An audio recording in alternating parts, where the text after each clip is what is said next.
I've been wanting to do this for the longest time, and finally we found the right person. It was the right time. It's the right day.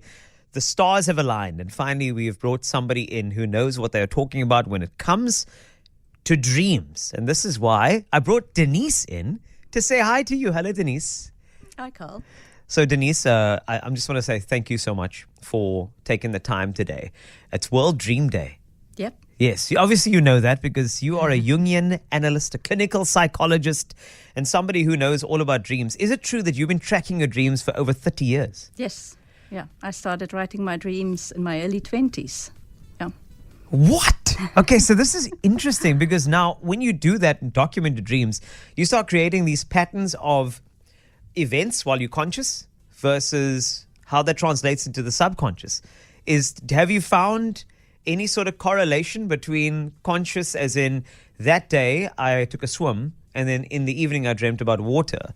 Have you seen any correlations like that? It's not necessarily always that instant. It could be a few days later, but only if there was an emotion activated. So dreams carry a lot of our emotions that we might not necessarily feel ourselves or be aware of. So yes, I go swimming every week. I don't necessarily dream of water or swimming or the sea, okay, every day. It's fascinating because I know that there are a lot of theory. There's a lot of different theories around dreaming. Some people will say that dreams are a collection of the thoughts of the day. Other theorists say that dreams are tap into the subconscious. A lot of the artists of our time, the Dalis and that sort of thing, they used opiates to get into their dreams so that they could get into that state of mind. So in terms of your studies, I mean, for over 30 years and being a clinical psychologist, you've had a chance to really knuckle down the analysis of what dreaming is all about. So I know it's difficult, but if you were to, in your opinion, sum it up, why do we dream? Well, dreams is a conversation with yourself. Oh. But not just a conversation with yourself in isolation. Yes. It's a conversation with yourself in relation to everything around you. So our conscious awareness is very limited. Yes. We really only take in a little bit limited information. But the unconscious is aware of everything. Mm-hmm. And through our dreams, it brings to our attention information that we might not have consciously been aware of. Okay, this is where it gets tricky because symbolism in dreams often is not interpreted, by somebody who's not as skilled as you, because you dream about. I find water is a big part of a lot of people's dreams. I don't know a single person who cannot connect to a water dream where they are either at the water's edge, like a beach, or somebody having a drowning experience. So water in dreams, why is that one of the most common things for people to dream about? Well, if you think about it, water is life. Uh-huh. We cannot survive without water. So it plays a big role in our survival, in our well-being. And water could represent the unconscious. It could represent emotions. So if people dream of drowning, I will be a little bit concerned, kind of really, investigating the person's well-being. But many people dream of tidal waves, like there's a massive tidal wave coming your way. That's the one. Yep. That's the one that we all dream about. Yeah. So what if, in terms of your studies and your analysis, why is that one so popular in everybody's dream?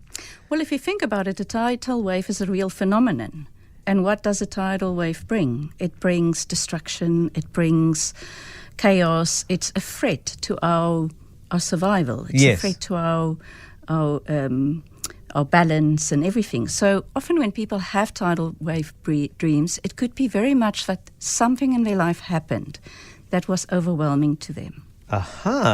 So it could be that there was some kind of anxiety and they either felt it or didn't feel it, they suppressed it, and then the dream comes and shows, here you are. You had this feeling today or over the last few days. I see.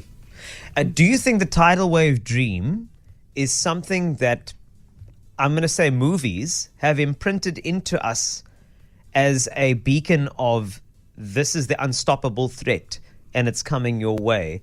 Because I'm thinking that before the days of movies where there was an opportunity for CGI to show us a big tidal wave swooping over all of the land on the planet. I mean, I'm interested to know, what people were dreaming about in the tidal waves place, because I feel like it's popular culture that's given us this symbolism. Is there any truth in that? Of course, our dreams draw images from everywhere, from popular culture, from art, from what happens in our daily life. So, for instance, I don't know how many people are familiar with Africa Burn, but yes, it was never part of my dream world until I started going, and suddenly Africa Burn is now a popular symbol in my dream world. I can only imagine. I think some people are still in African Burn dream state. But yes, so let's have a quick. I'm gonna get into this very quickly, but dreaming. Sometimes you don't remember your dream, and sometimes you remember your dream.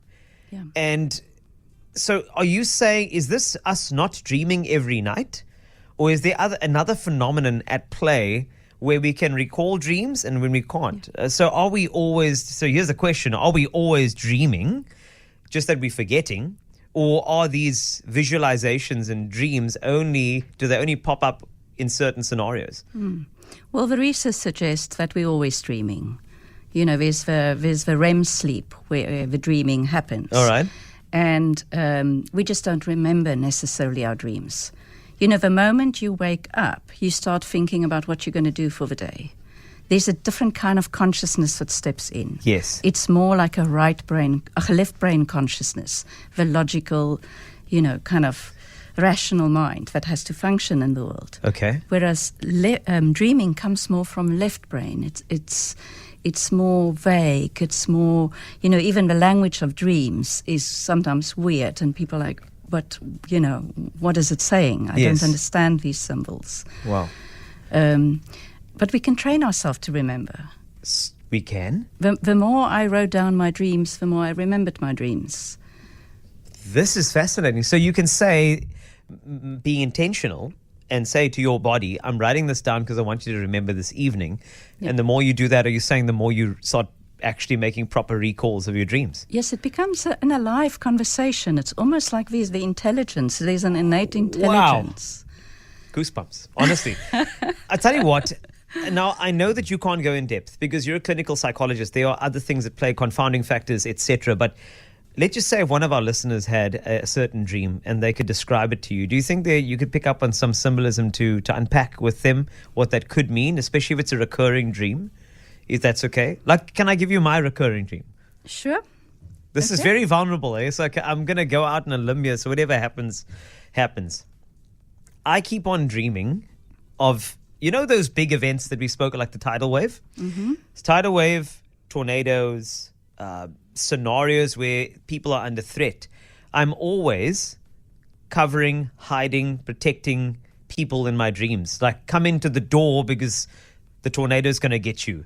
Mm-hmm. Everybody get back, the tidal wave's coming. Just get away from there. There's something coming out of that thing. Mm-hmm. I'm always defending in my dream. And those dreams always ends with a very abrupt ending. I'm assuming because I've put myself in harm's way.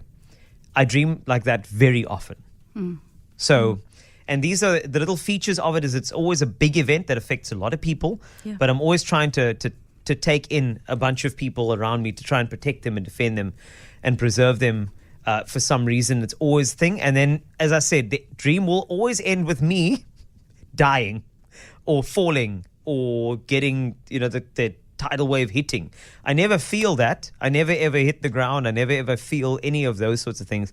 It's just an abrupt ending where I know it didn't end well for me. So what would you make out of that? Well, maybe just to say before we get to your dream, yes, when people appear in our dream, there's two ways to look at it. Yeah. First of all, is it your relationships with people, or is it about parts of yourself? So these people that you're trying to save in your dream, are they familiar people? Do you know them? That's the thing. They feel familiar, but there are no faces. So there would be, if there was like a tall guy, then in my dream, I rationalize it to be producer Petrus. If there's a kid in the dream, I'm thinking it could be my son. So that's the type of thing that I'm talking about. It's like they're familiar, but I can't see their faces. Interesting, isn't it? Oh, I love this Just don't give me goosebumps, please. So what do you make of that? Because it seems to be a very, very popular thing, and usually it's chaos, and I'm trying to help people out of it. It's a thing that just keeps on happening. Although I just wish I'd survive one of them. Yeah, this pattern of helping people, is this does it happen in waking life? Is that part of who you are, and that you love to help people? Yes, a lot, and I love that because that's just who I am. I'm a helper just in my waking life. And I know it would seem obvious for that to have a certain imprint on my dreaming, but I do help a lot of people where I can. And often it's not the type of help that you'll see on social media. Yes. If that makes any sense. Yes. Okay, cool. Yes. Right. Yes. So, I mean, this does then show something perhaps about how this personality pattern might impact on you as a person, because sometimes there is such a thing as helping too much. Okay, so you're saying that essentially not pouring from an empty cup, making sure that I'm filling my own cup and yeah, okay, I see. Yeah, if we, I love this. They say even if you get on an aeroplane, you have to put the oxygen for yourself on yourself first. That's correct. Before you help somebody else. Yeah. Okay, I like that reference. Thank you. I will be putting the oxygen on myself. I mean, I am trying my best to make sure that my wellness and my mental health is intact. You know, I do things for myself. I do things for me. It's just that I think that because I have a lot of empathy, I feel a lot of things, and I'm a solutionist. So I also want to make a lot of things better. And I think that's the thing. But yes, I'll be cautious. I think maybe the dream is a bit of a warning to look after myself. It does sound like that. Hopefully I'll survive one when I start changing this behavior. I hope so. I've got somebody anonymous on the WhatsApp line who said, I dream that my teeth are falling out all the time. Have you heard, first and foremost, this dream symbolism, I'm assuming, has been quite popular, right? It is a dream symbol that comes up for many times, and we put it under the bigger umbrella of anxiety dreams. Anxiety dreams? So anxiety dreams is, perhaps conscious or unconscious fears that we have about life. What does teeth represent? Teeth is our ability to bite in, to start the digestion process so we can eat. I mean, it's a little bit more difficult to eat chunky food when you have no teeth. Yes. You might need softer food. So it's about what can you take in? What can you take on? So it's about how do we deal with information? How do we deal with feedback? How do we, just digest? I understand. Ooh, digest. There's an interesting connection between the teeth. Yeah. So if the teeth is falling out, one would say, like, okay, is there things that is difficult for me to think about? And I think we all have those areas in our life that's a bit difficult to think about. So what is happening in the person's life? It's always important to bring it back to one's daily life. Okay. What is happening in the person's life? Are they being asked to do something that is not comfortable for them? That's not within the capacity or on the skills level. So you can see it's quite without the context of the dreamer. Yes, of course. One difficult. cannot say this means that. But one can do these broad strokes and say these are the kinds of things that one can think about when you have an anxiety dream. Okay. And each anxiety dream has a very specific, form. Okay. And we'll talk to different things. Just a quick one on dreams themselves. Do you think a dream is and can be a catalyst for change in one's waking life? Oh, absolutely. So do you think that there's little messages in there, like with you said, with the teeth falling out dream as well, the tidal wave dreams? Yeah. If you listen to the message that the dream is bringing, and you take action from the dream, of course your life is going to change. Lots of dreams can be warning dreams that say to us, listen, you're on the wrong trajectory. If you continue on this trajectory, this is what might happen. This is fascinating. You know, if there's those dreams that wake you up like with a jolt, Yes. like in the middle of the night, you need to listen to. And don't think, oh, I'll write it down in the morning, because you're going to forget by the morning. You almost have to record them straight away and then say, okay, what is the message here? Wow. Okay. I got your message earlier about the saving people in the tidal wave, but let's try Anonymous, who's on the line. Thank you, Anonymous, for your vulnerability in sharing your dream. Denise is listening to you. So do you want to describe your dream just a little bit more so that Denise can give you some symbolism? Okay, well, hi, Carl and Denise. How are you? Good. Good. Fantastic. What's up? Carl, as far back as I can remember, even up to primary school, I've always had a recurring dream of being chased by a lion. Doesn't matter where I am. I can be in a crowd, in the field. A lion will pick me up and the lion will chase me. But the lion can never catch me. But I'm always waking up in a sweat and all perspiring and things like that. Interesting. But the lion never catches me. Okay. And it's been going, it's now almost, since primary school, I'm 53 already and I still have that dream. What? That is, okay, wow. Denise, interesting story. Obviously, without knowing Anonymous's past and current scenarios and history, at the outset, what are you thinking? What are you running from? This has happened a long time ago, eh? What are you running from? Yeah, but sometimes we keep running from things. We keep running from things that we know or that we don't want to know. Denial is a very powerful mechanism that all humans use, not to know things about ourselves. Okay. Yeah. So a lion as a symbol, is the lion supposed to show a certain veracity in this thought that perhaps Anonymous has been moving away from, or this thing? I would ask Anonymous, perhaps, how do you express anger? Ooh. Anonymous? I mean, I know this is quite vulnerable, but how do you express anger? Well, if I can say it, it takes a lot for me to get angry. Oh. And I think I'm a very passive person, very calm. It takes a lot to make me angry, if you put it that way. Now, anger is a normal reaction. Even rage is one of our motivational systems. It's how do we defend our territory, our boundaries. Yes. And sometimes when we suppress some of our emotions, it really wants to reach us. Carl Jung said if you suppress something into the unconscious, it almost becomes a little bit hostile to you. And it will chase you to reach you, but it would look scary. It would look frightening. I'm asking, what would happen if you stand still and let that lion get to you one day? Anonymous? I know. As long as you don't eat me. Well, you know what? That's the thing. Maybe it's that seated thinking in your mind that it's going to eat you. You never know. The lion might have a saddle on it to ride you into the freedom of that you need to express. You never know these things. But how profound is that? The fact that sort of pent up sort of feeling over there. Maybe there's a scenario, a situation, the childhood trauma, nothing that we'll tap into now, Anonymous, but sometimes there's something there and you've always just been moving away from it and now it's after you. So how do you face it? And I think that's where the beauty of therapy comes in and to talk about it, which is great, Anonymous. Does this make sense to you without sharing too much about your personal life, about you responding to the world in a way that is going to defend you in the most diplomatic and peaceful way? Yes, it actually does, because I suppress a lot of things. I actually do.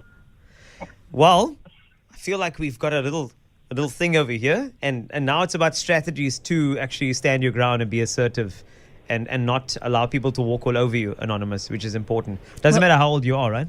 To become the lion. Exactly. Ooh! Denise! Become the lion. To become the lion, Anonymous. I hope this is something that you can take on, because you do. And a lion is also a great representative of protection. A protector is a lion, right? Always feels that way. So, Anonymous, you need to be the Mufasa in your life, my friend. Yeah. And that's actually one of my favorite animals. I like watching lions. Okay, there we go. Now I'm getting goosebumps. Okay, can you stop now, Anonymous? I feel like this is getting too crazy. You have a good day and give it a think, man. If you need to give it a think. I think maybe there's a message in your dreams about it. And I think you're a great dude. So now's the time to be assertive. Become the Thank you lion, very my friend. much. No problem. I'm glad this is a breakthrough. Some of the natural questions that have been popping up here. And what I'm noticing is that there are some common dreams popping up and common questions. One of which has come through very clearly. Take a listen to this. Can you change the outcome of a dream? So can you train yourself if you have a dream that's the same most of the time? Can you train yourself to have a different outcome in your dream? Can you change the outcome of a dream? I mean, I thought this was lucid dreaming as a concept. Well, lucid dreaming is one of the ways you can change a dream. And Right. lucid dreaming is when you're aware that you're dreaming. There's a part of you that's awake, and you Yes. can direct and steer the action in the dream, and you can Yeah. change your position. You're in charge of the Okay. dream. But in Jungian analysis, we have a technique called active imagination, where you visualize, you go back into the dream, and you visualize a different outcome. Okay, like surfing on the tidal wave. So it's a standard treatment for nightmares, where if you say, for instance, you are burning on fire Yes. in your house, that you can visualize that in that moment help came. Now, because a nightmare is often it's trauma, or it is Yes. very intense emotions and things. Yeah. Then the help didn't come in Okay. reality. So in the dream, it's stuck. It's replaying the same thing over and over. So with active imagination, which is a visualization process, you can imagine you're there, start with that, and you imagine help come. Maybe it started raining. So the help doesn't need to come in the form of a person that helps you, but it change the dream. Aha, And okay. then perhaps you can visualize further that you're walking out of a house into the field. So you're adding another chapter to your dream through a waking visualization. Wow. And through time, that can diffuse the dream's intensity and the charge that the dream is carrying, the feeling. Interesting, because you speak to, it's almost like creating an immune system within your dreaming, where you have some skill sets and tools within your imagination to try and take away some of the negative outcomes of your dream, which is fascinating and also good for life. Yeah, To be honest. absolutely. Imagination is quite a powerful tool we have. It is great. I mean, we know that many people use their imagination to, the repetitive negative stories, unfortunately, but we can use the same tool to change our dreams, to perhaps create a different kind of story that runs through our head on a constant basis. Well, let's take another caller, anonymous number 2, because this is also quite fascinating when I took a look. Anonymous number 2, hello. Hello. How are you doing? Are you good? Yes, very well, and you? Great stuff. So, World Dream Day. We're having a quick conversation about analyzing dreams. What's the one that keeps on recurring for you? I keep seeing, sometimes I dream it often, where aeroplanes, but more specifically like an aeroplane heading towards like Lion's Head, flying over. I never know if it's going to hit or not, but I tend to wake up before that happens, but it happens quite regularly. And funny enough, my mom often has the same dream too. Okay, anonymous number 2, you've also stumbled on another thing that I wanted to ask Denise, shared dreams. This is also quite profound. So let's look at that. The shared dream symbolism, and then also what anonymous number 2 is chatting about a plane heading toward Lion's Head. What are we thinking here? Yeah, shared dreams is not uncommon, especially people that are very close to each other, to have a similar dream or even the same dream. Yes. We live in a shared relational field where, our emotions do impact on each other. Yeah. So it's not an uncommon thing. So, one would wonder, kind of, okay, if both members in the family is having this dream, what does it maybe say about family dynamics? One would wonder about that. But I would ask the listener, what does being in a plane mean to her? What is her personal associations and what her felt sense of flying and being in a plane? Anonymous number 2, what are we thinking? I am quite an anxious flyer, So it's probably that, Interesting, eh? Anxious, anxiety around flight? Yes. Okay. And has this maybe become a symbol of for your anxiety? Because we each build up a personal dictionary for our symbols. Interesting. So Very perhaps interesting. if there's other ways that your anxiety might have been triggered that day, might that dream be that night? Are your mom and you picking up on each other's anxiety? That might be, that's very interesting to think about. It is. It very much so, if you look at that. Because is it possible, Denise, that, when you have two family members that are quite close, especially people in a close-knit family, moms, aunties, etc., and daughters, that there's almost this latent emotional responsibility you're taking from one another that inadvertently actually expands the wave of anxiety because you are worried about what somebody's thinking with their scenario. So you have that same response. Well, if you just think about it, when somebody with infectious happiness come into the room, everybody start feeling a little bit happy. Yes. Same with anxiety. It's just not as visible. Wow. Anonymous number 2, this makes sense to you. Remember, it's a message to you, but one that you can take in your stride and maybe just look at that relationship between you and your mom. I mean, that'll be something that's quite fascinating as to why you are keep on flying towards Lion's Head in this plane, right? Yeah, definitely. It's something to reflect on. It is indeed. Thanks a lot, Anonymous number 2. I hope that gave you a bit of clarity on the connections over there and also the emotional connections between you and your loved ones. Definitely. Thank you. Anytime. Got your back. So many more coming through, but I think in a nutshell, you having done deep analysis of dreams, etc., what I'm taking out of that is that they are wonderful to document. There's messaging in there, and they are also triggers to our mental health. Absolutely. I mean, if you think about it, your dreams can show you what's going on. It's like a psychological X-ray. Wow. This is what's going on with you. It's sometimes difficult to understand. So this is why it's important if you work with your dreams on an ongoing basis, you build up that dictionary. You don't go to the dictionary on the internet. Yes. Because the dream dictionaries gives you, this means what? That. Yeah. And it's not that simple. Mm-hmm. We all have our own personal associations to certain things. We have our own responses, our feelings towards certain things. So it is very individual. Denise, thank you so much for your time today.